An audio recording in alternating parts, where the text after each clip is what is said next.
Keep your wellness routine going strong all summer. Kachava's new travel packs help you stick to your daily ritual even when you're on the go. Just one packet of Kachava's all-in-one nutrition shake provides complete nutrition wherever you are, with 25 grams of protein, 6 grams of fiber, greens, adaptogens, and more. Simplify your daily ritual. Go to kachava.com and use code FITNESS for 15% off. That's KACHAVA.com, code FITNESS.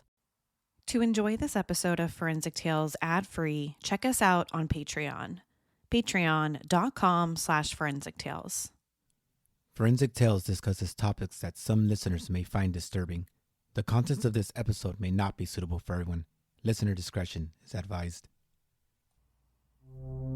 On the morning of June 27, 1983, a 7-year-old boy riding his bike behind a real estate office in Rohnert Park, California, made a discovery no child ever should. In a patch of overgrown weeds, he came across the body of a woman, naked, badly beaten, and left to die just steps from the bustling streets of Sonoma County. Her name was Noelle Russo. She was 37 years old. A former beauty queen, a college student, a daughter, and a friend. For decades, her murder went unsolved. The investigation went cold. Leads dried up, suspects came and went. And yet, year after year, detectives quietly preserved the evidence, waiting for science to catch up. Then nearly 40 years later, a breakthrough. This is Forensic Tales, episode number 299, The Murder of Noelle Russo.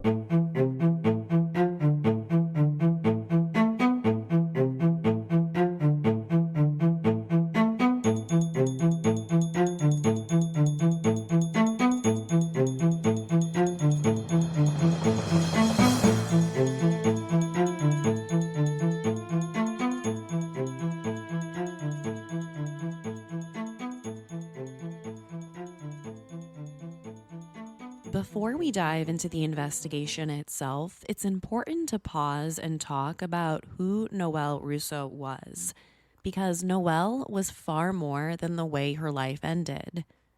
Noelle was 37 years old when she was murdered. She was born on October 8, 1945, in San Mateo County, Northern California. And like so many people in Sonoma County at the time, she lived a quiet, hardworking life. Friends described her as kind, caring, and full of energy. She had a warm smile, the kind that made people feel instantly comfortable around her. Just looking at photographs of her while researching for this episode, I got the same exact feeling about her. You can just see her personality through her photos. In her younger years, Noelle had been a beauty queen. In 1962, she made local headlines for being named Miss Burlingame.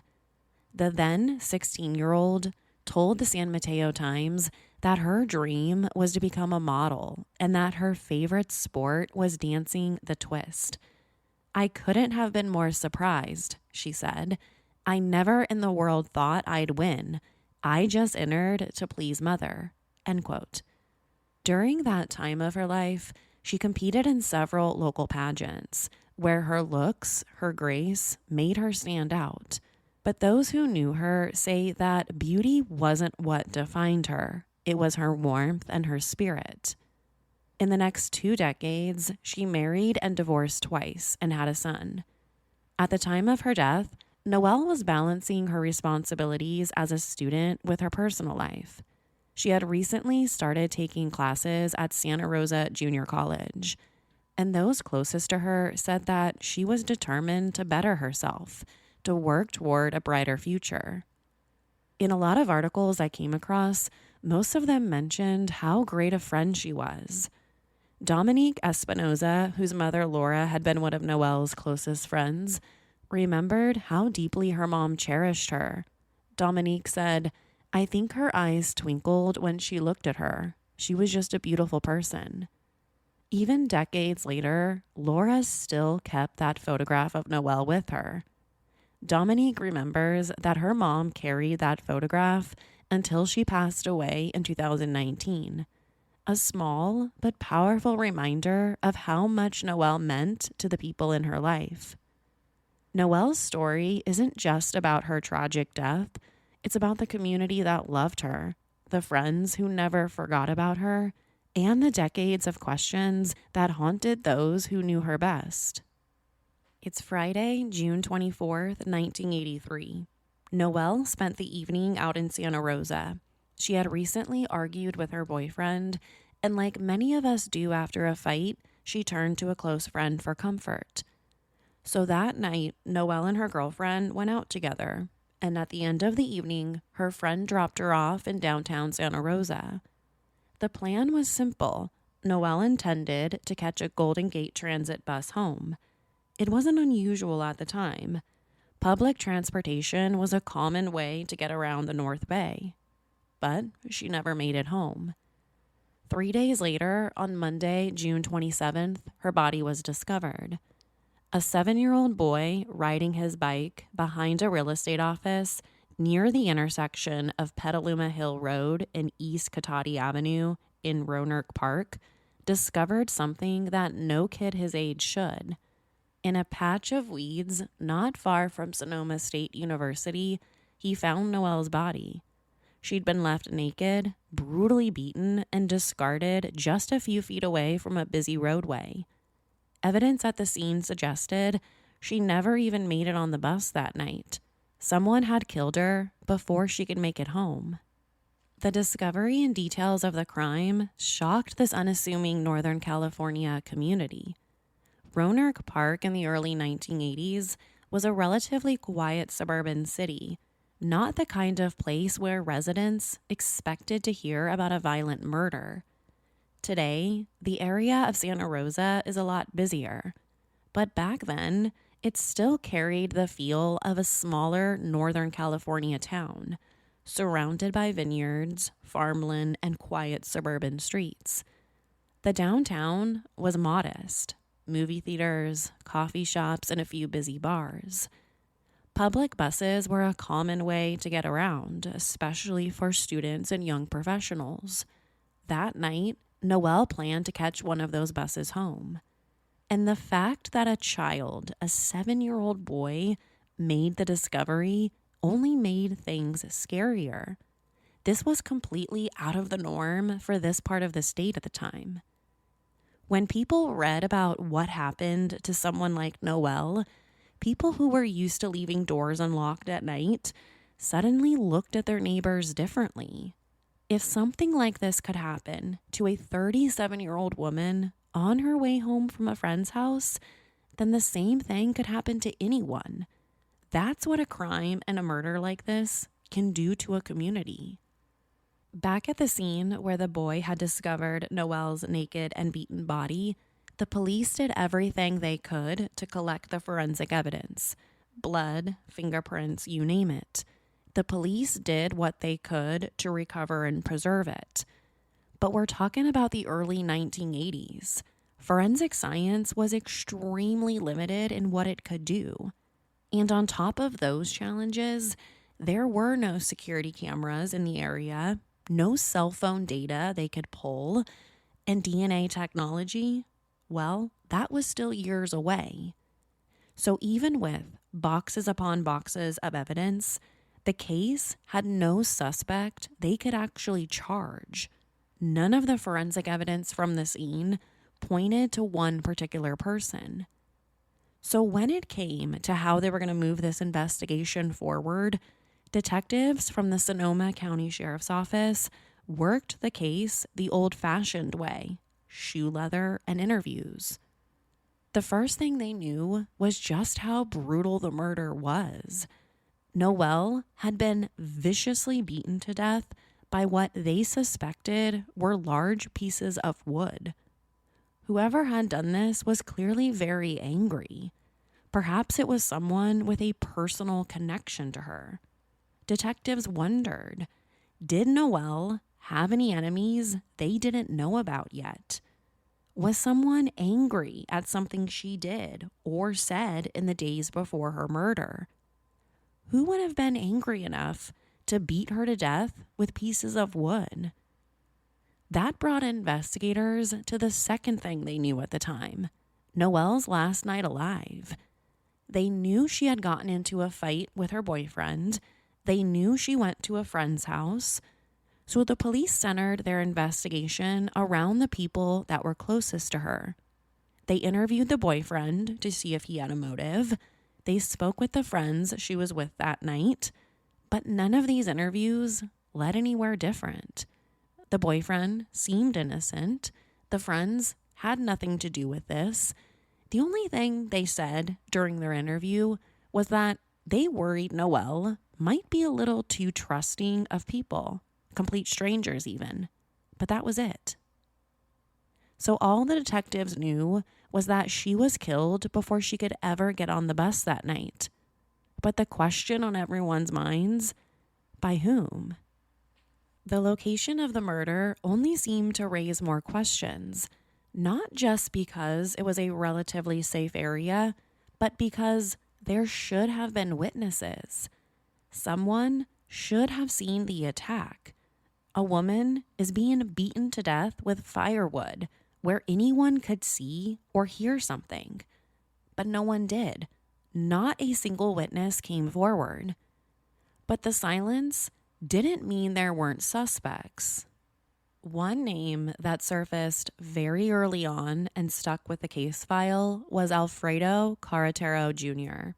At the time, Alfredo was in his 20s and lived in the area. But beyond those basic facts, it's unclear why the police zeroed in on him. They just said he made for a pretty good suspect back in 1983. But just like everyone else they spoke to and interviewed, he was only what the police considered a person of interest. The evidence against him just wasn't there. They had no fingerprints. No eyewitnesses placed him with the victim that night. Nothing they could take to a prosecutor. So even though he looked good as far as suspects went, his name was just noted and filed away with the others. He just became another name in a police binder. Besides Alfredo, there was also chatter circulating in local memory and later online about a man named Mike. You'll see him referenced in some of the retelling of this case as Mike Ness, completely unrelated to the musician. The story goes that Mike allegedly confessed to a friend that he had killed a woman in Rohnert Park around that same time. Now, to be clear with you, I couldn't locate a mainstream, on-the-record news source that independently corroborates this claim, and authorities themselves have never publicly confirmed it either. So just like Alfredo, this Mike guy was also added to an evidence folder as a possibility, and the police moved on. But in a small community, whispers like this stick. People remembered his name, and over the years, it would resurface in conversations about the case. Within just a matter of a few months, Noelle's murder went cold, and the case lived in a holding pattern. Tips revisited, interviews rerun, evidence preserved. Nothing that legally tied any person to her murder. And a lot of that surprised detectives as well as her family. This was someone many people adored and loved. Noelle didn't live a risky life. She wasn't associated with the wrong people. She was a hardworking, kind person. Her only flaw might have been hitchhiking every once in a while and maybe trusting strangers too easily. But that was it. Almost everyone hitchhiked during this time period, so that shouldn't come as too much of a surprise. And even more puzzling was the fact that investigators knew everything she did the night that she was killed. They knew who she hung out with. They knew what route she planned on taking home that night. To have so much information in a murder case like this, that's rare. Yet none of that explained why or how this happened to her. As mentioned a few minutes ago, the hardest part for detectives in 1983 was the lack of usable physical evidence. Today, we're used to thinking about DNA swabs, phone records, and surveillance footage as givens in an investigation. None of that existed here.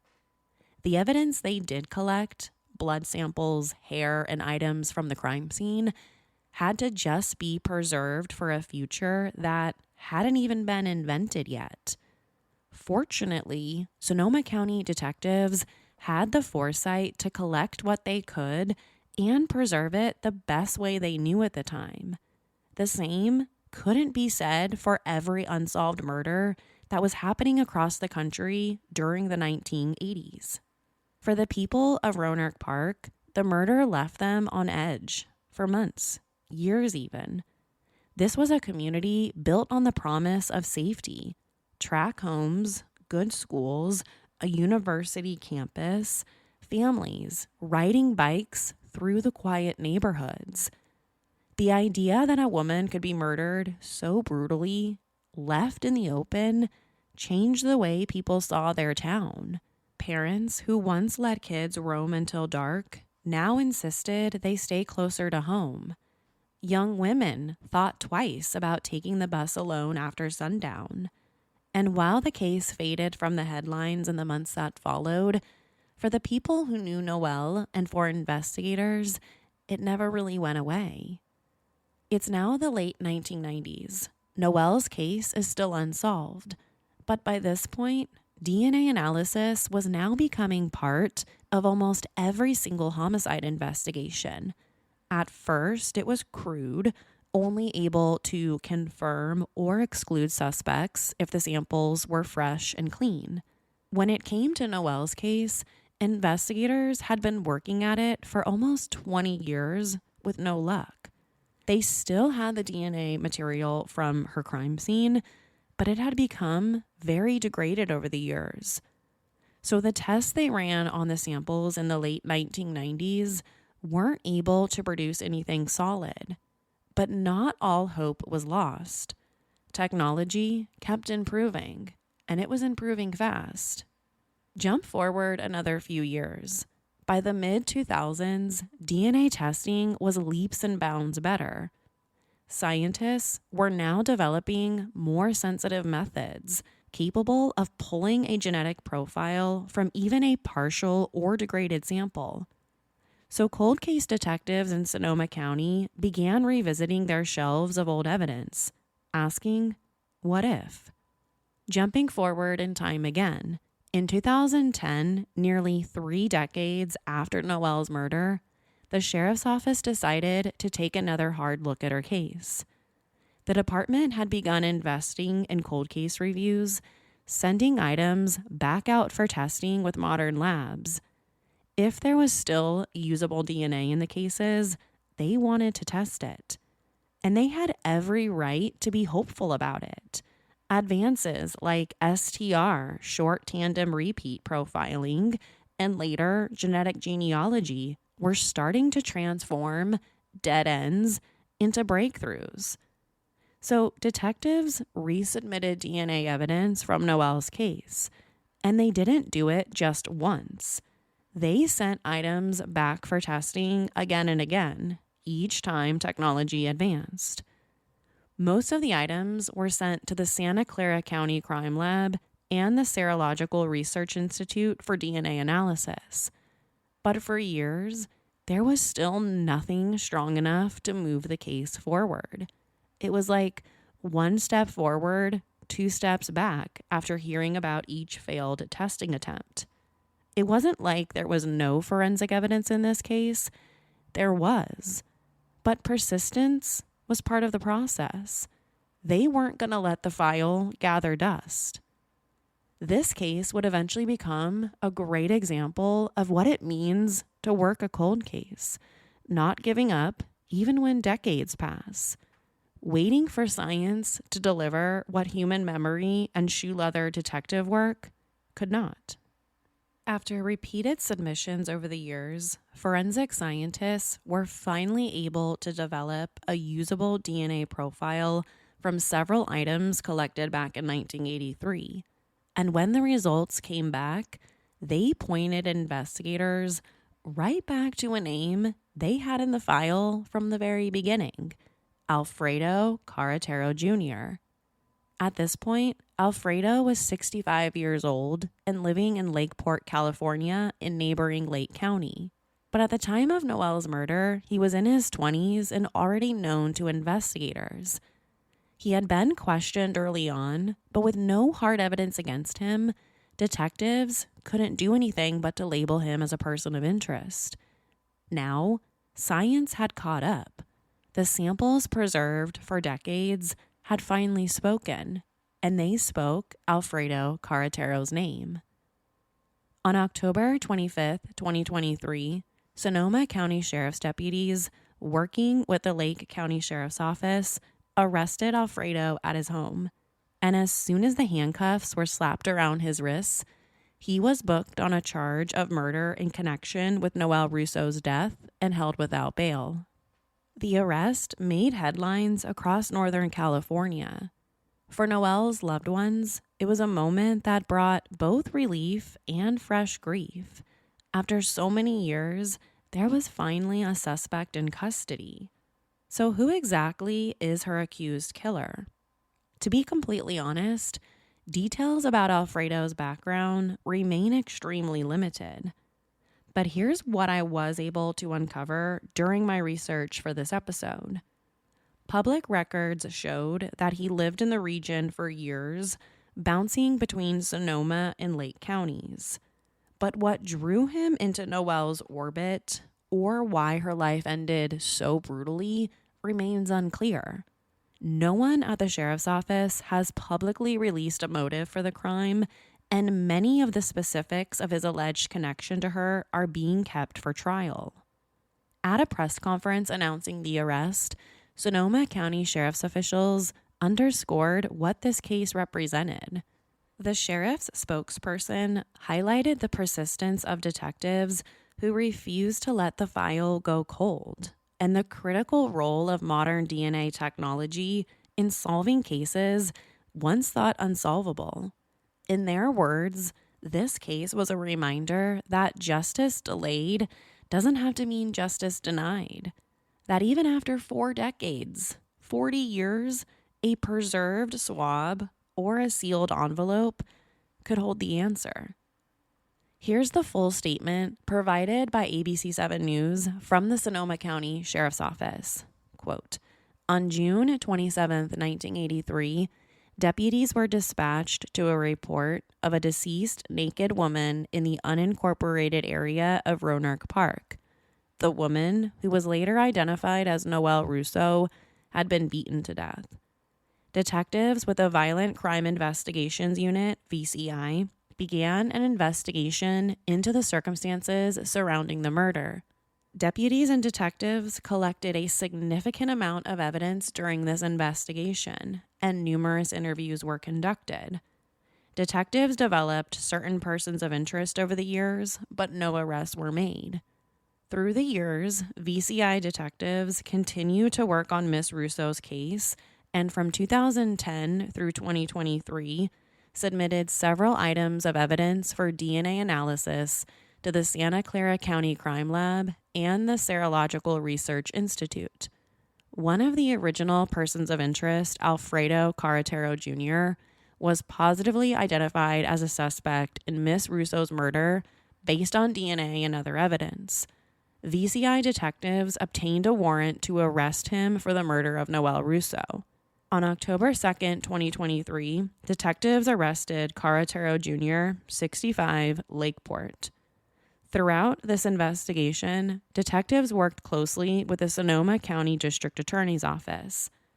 Carretero Jr. was booked into the main adult detention facility for murder. He's being held with no bail. The Sonoma County Sheriff's Office and the Sonoma County District Attorney's Office are both dedicated to justice for murder victims, whether the case is new or old.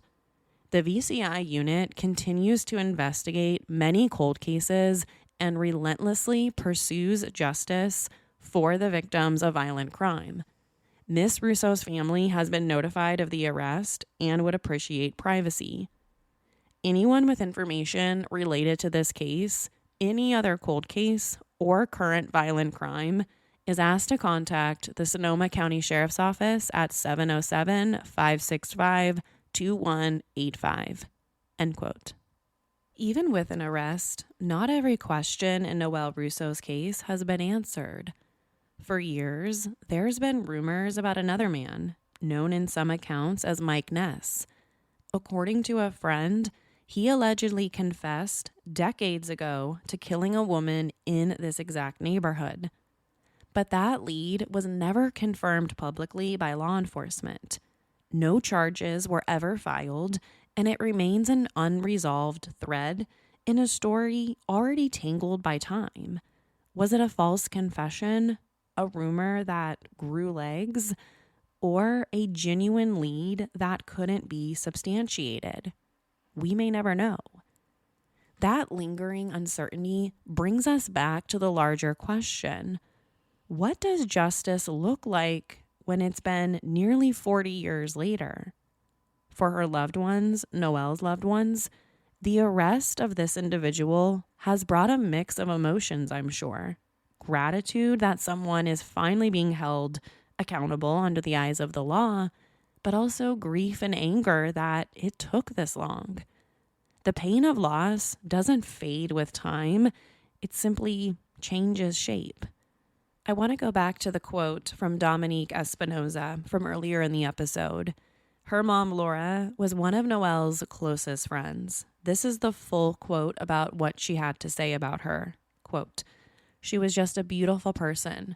I'm grateful for the detectives. I'm grateful for Noelle's family not giving up hope, letting Noelle's family know she touched many lives and she's been thought of daily ever since this happened to her."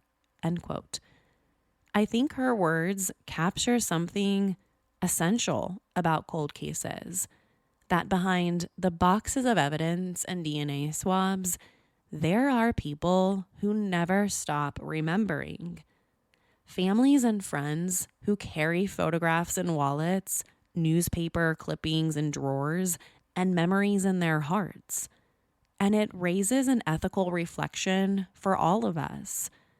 Cold cases are not just puzzles waiting for the right technology. They are human stories suspended in time.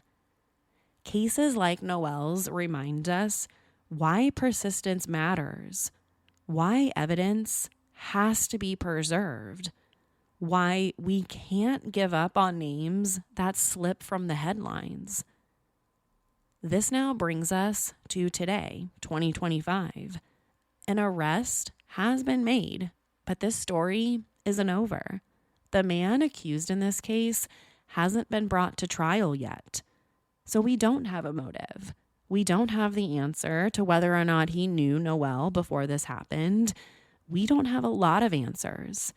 And until this person has their day in court, whenever that will be, he is presumed innocent until proven guilty. Until then, we hold on to the truth that Noelle Russo has never been forgotten. And thanks to advancements in forensic science, we are one huge step forward in getting a conviction. Forensic Tales is a Rockefeller audio production. The show is written and produced by me, Courtney Fretwell. If you'd like to help create compelling new cases, fund research, and assist with production and editing costs, you can support the show with a small monthly contribution. In return, you'll be one of the first to listen to new ad-free episodes and gain access to exclusive content. Thank you so much to this week's newest Patreon supporter, Kim Q. To learn more, visit patreon.com/forensictales. Forensic Tales is a podcast made possible by our Patreon producers: Tony A., Christine B., Sherry A., Michael D., Nicola, Megan G., Ureli, Jerry, Ann F., Carol A., Shannon D., Marianne C., Lois B., Lynn H., Ashley H., Danielle D., Chrissy D., Brett R., Luz Raquel, and Christine K. If you'd like to become a producer of the show, head to our Patreon page or email me at Courtney@forensictales.com. Thank you for listening and see you next week. Until then, remember, not all stories have happy endings.